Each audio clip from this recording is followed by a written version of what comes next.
রবিবারের সকাল আর সমানুপাত হাজির হয়েছে আপনাদের সামনে পঞ্চতন্ত্রের গল্প নিয়ে। আজকের গল্পের নাম অতি লোভের ফল।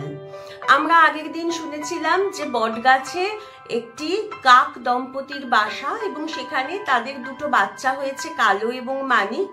সেই বটগাছেরই অন্য একটি কোটরে বাস করে একটি সাপ এবং সে এসে কালো মানিককে খেয়ে নেয়। বটগাছের তলায় গর্তে যে শেয়াল থাকে সেই শেয়াল কাক দম্পতির বন্ধু। তো কাক দম্পতি শেয়ালের কাছে যায় এবং তাদের বিপদের কথা বলে। শেয়াল তাদেরকে বুদ্ধি দেয় এবং বলে যে তোমরা একদম চিন্তা করো না, ভয় পেও না, বুদ্ধি থাকলে সমস্ত উপায় হয়। বুদ্ধি ছিল বলে একটা কাঁকড়া কিন্তু বককে মেরে ফেলতে পেরেছিল। তখন কাকেরা জিজ্ঞেস করলো যে সেই গল্পটা কি। সেই গল্প আমাদের আজকের গল্প। গল্পের নাম অতি লোভের ফল। এক পাহাড়ি জঙ্গলে, বিভিন্ন পাহাড়ের মাঝখানে উপত্যকায় একটা পুকুর ছিল, বেশ বড় পুকুর। সেই পুকুরে থাকতো প্রচুর মাছ, ব্যাঙ, কাঁকড়া, শামুক ইত্যাদি প্রাণী। আর সেই পুকুরের আশেপাশে ঝোপঝাড়ে বাসা করেছিল অনেক বক। তারা সারা দিন পুকুরে পা ডুবিয়ে এক পায়ে দাঁড়িয়ে থাকতো এবং মাছের দেখা পেলেই মাছ ধরে খেত।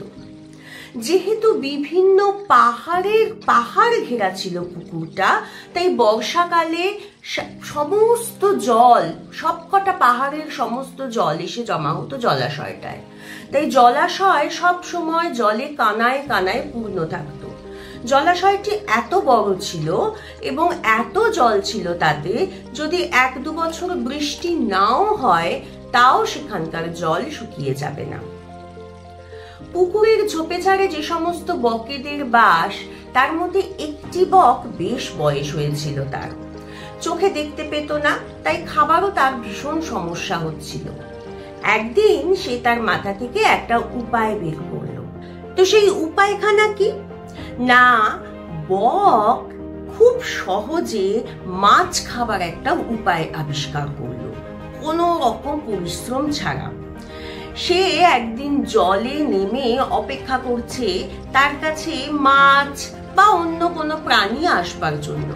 তাদেরকে সে ফাঁদে ফেলল। বক তো জলে দাঁড়িয়ে এক পায়ে দাঁড়িয়ে আছে। এমন সময় দেখলো যে একটা কাঁকড়া বকের দিকে এগিয়ে আসছে। তখন বক চোখ বুজে ভ্যাঁ ভ্যাঁ করে কাঁদতে আরম্ভ করলো। আর কাঁকড়াটা বকের কান্না দেখে ভারী অবাক হয়ে গেল। সে কাছে এসে বলল, ও বক মামা, তুমি কাঁদছো কেন? তুমি কি আজকে খেতে পাওনি? তুমি কি আজকে মাছ ধরতে পারোনি? তখন বক বলছে, না না বন্ধু, আমি তাই জন্য কাঁদছি না তো, আমি তো মাছ খাওয়া ছেড়ে দিয়েছি, আমি তো আসলে কাঁদছি মাছেদেরই দুঃখে। তখন কাঁকড়াটা ভারী অবাক হয়ে গেল, এই কেমন কথা? বক হচ্ছে মাছেদের খাদক, সে কাঁদছে মাছের দুঃখে, সে অদ্ভুত জিনিস। তা কেন তুমি কেন কাঁদছো বক মামা? তখন বক বলল যে এই গতকালই শুনলাম শাস্ত্রকারেরা বলেছে, মানে যারা খুব পণ্ডিত ব্যক্তি আর কি, পড়াশোনা করে, তারা বলেছে যে আগামী 12 বছর বৃষ্টি হবে না। তাই আমাদের এই জলাশয়ের জল একদম শুকিয়ে যাবে আর সেই জন্য সব মাছেরাও মারা যাবে। কাঁকড়া তো শুনে আঁতকে উঠলো, বললো, মামা তুমি খালি মাছেদের কথা ভাবছো, আমারও তো মাছেদের সঙ্গে এই একই অবস্থা হবে। দাঁড়াও তুমি দাঁড়াও, আমি সব মাছেদেরকে ডেকে নিয়ে আসি। সে গিয়ে মাছেদেরকে ডেকে নিয়ে এলো। মাছেরা সব ঝাঁক বেঁধে এসে বক মামার কাছে বলল, বক মামা, এ কি শুনছি, তাহলে এখন কি উপায় হবে আমাদের? তখন বক বলল যে তোমাদের জন্য আমি প্রাণও দিতে পারি। শোনো, পাহাড়ের ঠিক ওদিকে এর চাইতেও বড় একটা পুকুর আছে। সেখানে এত জল যে 20 বছরও যদি বৃষ্টি না হয় তার জল শুকোবে না। তোমরা যদি চাও তাহলে আমি তোমাদের এক এক করে পিঠে করে নিয়ে সেই জলাশয়ে রেখে আসতে আরম্ভ করব। তা মাছেরা তো খুব খুশি। তখন বক বলল, তোমরা এক কাজ করো, তোমরা লাইন করে দাঁড়িয়ে যাও, আমি একে একে তোমাদেরকে নিয়ে যাব।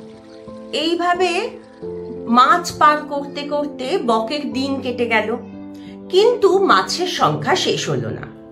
এইভাবে দিন গড়িয়ে সপ্তাহ গড়িয়ে মাস হয়ে গেল, কিন্তু মাছের লাইনের আর শেষ নেই। আর বকও কিন্তু অনলস পরিশ্রম করে মাছেদের এক এক করে নিয়ে যাচ্ছে অন্য পুকুরে। এমন সময় মাছেদের লাইন ঠেলে ঠুলে হন্তদন্ত হয়ে কাঁকড়া এসে বলল, বক মামা, এ তোমার কেমন বিচার? আমি সবার প্রথম তোমার কাছে খবর পেয়ে মাছেদেরকে খবর দিলাম, আর তুমি সমানে মাছ পার করে দিয়ে যাচ্ছ, আমাকে নিয়ে যাচ্ছ না। তখন বকমামা বলল, হ্যাঁ বন্ধু, আমার তো সত্যি ভুল হয়ে গেছে, ঠিক আছে, এবারে তোমাকে আমি পার করবো, এসো এসো, তুমি আমার পিঠে বসো। তো কাঁকড়া তো উঠে বকের পিঠে বসেছে। বক তো উড়ছে উড়ছে উড়ছে উড়ছে অনেক দূর উড়ে যাচ্ছে।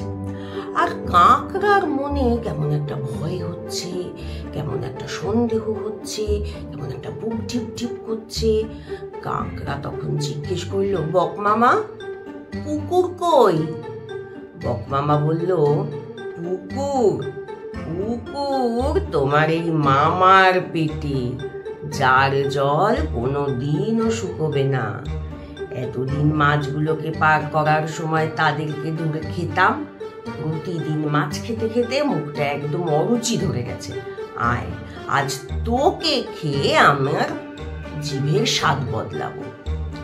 কাঁকড়া তো ভয় পেয়ে গেল, কিন্তু সে ঘাবড়ালো না। সে ভাবলো যে মরতে তো হবে, তা মরতেই যখন হবে তখন বক মামাকে জব্দ করবে, তবে মরব। সে কি করলো, তার মোটা মোটা দুটো দাঁড়া সে বকের গলায় এরকম ভাবে আটকে ধরল, আর আস্তে আস্তে চাপ দিয়ে বককে মেরে ফেলল। গল্প শেষ করার পর শেয়াল বলল, দেখলে তো বন্ধু, কাঁকড়া কিরকম বুদ্ধি খেলায় জিতে গেল, কিরকম ভাবে বকটাকে শাস্তি দিতে পারলো। আমরাও সাপটাকে এইভাবে শাস্তি দেব। কাল সকালে এসো, ঠিক একটা বুদ্ধি বের করে রাখবো। এই কথা শুনে কাকেরা তাদের বাড়ি চলে গেল তখনকার মতো।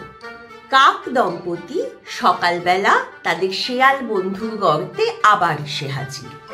তিনজনে মিলে অনেকক্ষণ ধরে কিছু একটা তারা পরামর্শ করল। তারপর কাক দুটো উড়ে চলে গেল রাজপ্রাসাদে। রাজপ্রাসাদে রাজার বাড়ির পাঁচিলের ভিতরে চৌহদ্দির মধ্যে একটা দিঘি ছিল, যে দিঘিতে রোজ রাজকন্যা স্নান করতে আসতো। আজও সে এলো স্নান করতে, এবং স্নান করতে নামার আগে সে তার গায়ের গয়নাগুলো খুলে রেখে দিল, যার মধ্যে একটা ছিল গলার হার আর একটা ছিল গলার মতির মালা। এই দুটি হার দুটি কাক ছোঁ মেরে তুলে নিয়ে উড়ে পালালো। আর সবাই চিৎকার করে উঠলো, সিপাই শান্তি সৈন্য সব চিৎকার করে উঠলো, পালালো পালালো পালালো, নিয়ে গেল, ধর ধর ধর ধর। আর কাকেদের পিছনে সৈনিকরা ছুটে ছুটে যেতে লাগলো। কাকগুলো কিন্তু এমন ভাবে উঠতে লাগলো যাতে সৈনিকরা তাদের পিছু যেতে পারে। আর তাদের গাছের কাছে এসে ঠিক সুযোগ বুঝে গলার হার আর মতির মালা তারা টুক করে ফেলে দিল সাপের গর্তে। আর সাপের গর্ত থেকে যখনই মতির মালা আর গলার হার আনতে গেল সৈনিকেরা, অমনি সাপটা ফোঁস করে উঠল। আর সাহসী সৈনিকরা তলোয়ারের এক কোপে সাপটাকে কেটে সেখান থেকে হার আর মতির মালা উদ্ধার করে নিয়ে এলো। এইভাবে কি করলো, কাকেরা শেয়াল বন্ধুর সাহায্যে তাদের শত্রুকে জব্দ করতে পেরেছিল। এই কথা বলার পর দমনক করটককে বলল, তাহলে তুমি বুঝতেই পারছো, বুদ্ধি থাকলেই উপায় হয়, এবং আমি পিঙ্গলকের সঙ্গে সঞ্জীবকের ঠিক বন্ধুত্বের বিচ্ছেদ ঘটাবো। তুমি জানো না, একটা খরগোশও বুদ্ধির জোরে কিরকম ভাবে সিংহকে মেরেছিল। তখন করটক বলল, আমি তো সে গল্প জানি না, বলো বলো। তখন দমনক বলল, কি বলল, আজ আর না, পরের রবিবার। আজকের মতো টাটা, ধন্যবাদ।